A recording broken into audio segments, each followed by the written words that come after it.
సకల సంపదల మూలము సుమనోహరి లక్ష్మీ శ్రీ చక్రవాసిని మాత శ్రీ విష్ణు ధర్మ పత్ని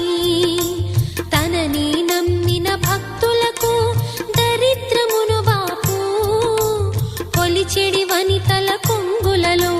బంగారము నింపు అష్టలక్ష్ముల రూపున అవతారం దాల్చినది కష్టములను తొలగించగా భూమిలో వెలసినది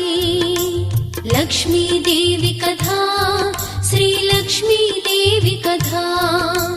లక్ష్మీదేవి కథా శ్రీ లక్ష్మీదేవి కథా।